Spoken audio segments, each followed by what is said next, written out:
ஆதிராட நலத்துறை சார்பாக இயங்கக்கூடிய விடுதிகள் மற்றும் இந்த சமையல் கூடங்களை ஆய்வு செய்வதற்காக மரியாதைக்குரிய ஆதிராட நலத்துறையினுடைய செயலாளர் திரு சுபேன் அவர்களும் மரியாதைக்குரிய இயக்குனர் செந்தில்ராஜ் அவர்களோடு இணைந்து இன்னைக்கு வந்து பார்வையிட்டிருக்கிறோம். உணவு, அதாவது மாணவர்களுடைய உணவு எப்படி இருக்கு, என்ன நல்லா இருக்கா, என்ன மாதிரி இருக்கு அப்படிங்கிறத பார்வையிட்டிருக்க வந்திருக்கிறோம்.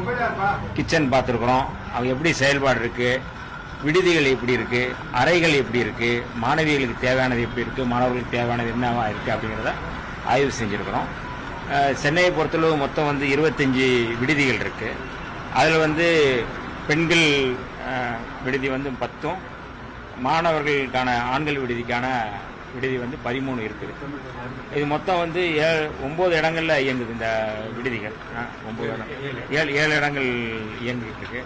இது எல்லாவற்றையும் ஒன்றொன்னா நாங்கள் வந்து பார்த்து மாணவர் மாணவிகளுக்கான தேவைகள், கோரிக்கைகள், அவர்களுக்கான வசதி வாய்ப்புகள் எப்படி இருக்கு அப்படிங்கிறத நாங்கள் ஆய்வு செஞ்சுருக்கிறோம். இந்த ஆய்வின் மூலமாக அவர்களுக்கு தேவைகள் பூர்த்தி செய்யப்படும், அவர்களுக்கான கோரிக்கைகளையும் நாங்கள் நிறைவேற்றுவோம். அதிகாரிகள்லாம் இருக்கிறாங்க. சிறப்பாக இந்த மாணவர்களுக்கான செயல் திட்டங்கள், மாணவர்களுக்கான தேவைகளை நாங்கள் செய்யறதுக்காக வந்திருக்கோம். கடந்த நிறைய விடுதிகள் ஆய்வு குறிப்பிட்டாங்க. புது கட்டடங்கள் உருவாக்கம், நிறைய பாலடைந்த கட்டடங்கள் இருக்கு, அடிப்படை வசதிகள் செய்திருக்கல, உணவு வந்து அவ்வளவு நல்லா மாற்று ஏற்பாடு பண்ணாங்க, பேர் கூட மாற்றிருக்காங்க. இப்ப நீங்க ஆய்வு பண்ணதுல எதெல்லாம் அடையாளம் பண்ணிருக்கீங்க, எதெல்லாம் மாற்றான திட்டமிட்டிருக்கீங்க? இல்லை, ஏற்கனவே 2 நாட்களில் வந்து கோவை, ஈரோடு பகுதியில் ஆய்வு செஞ்சுருக்கோம்.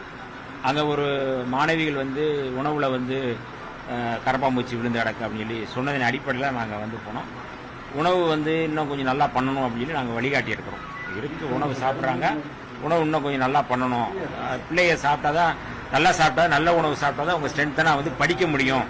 அதில் எங்கள் கவர்மெண்ட் வந்து ரொம்ப அக்கறையாக இருக்குது, அதிகாரிகளும் அதில் ரொம்ப அக்கறையாக இருக்கிறாங்க.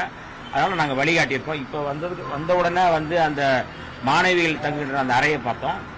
அதில் வந்து இன்னும் தேவையான இதை நாங்கள் வழிகாட்டியிருக்கிறோம். கொசு வராமல் இருக்கிறதுக்கு கொசு வலையை அடிப்பதற்கு நாங்கள் வந்து பார்த்ததுக்கப்புறம் என்னென்ன செய்யணும் அப்படின்னு சொல்லியிருக்கிறோம்.